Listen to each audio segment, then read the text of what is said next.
Bueno, desde mi punto de vista, para poder ser más competitivo tenemos que ser capaces de integrar procesos, ¿no? Hoy en día centramos excesivamente el ámbito en producción, en logística, comercial, ventas, etcétera, ¿no?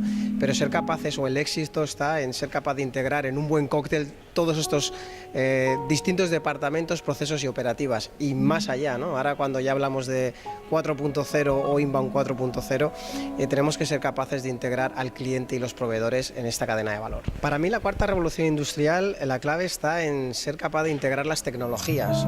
Hoy en día tenemos a disposición muchísimas cosas, ¿no? La clave es cómo utilizarlas, ser capaz de generar una buena planificación de transportes o una planificación de aprovisionamiento o producción. Existen tecnologías capaces de hacer esto.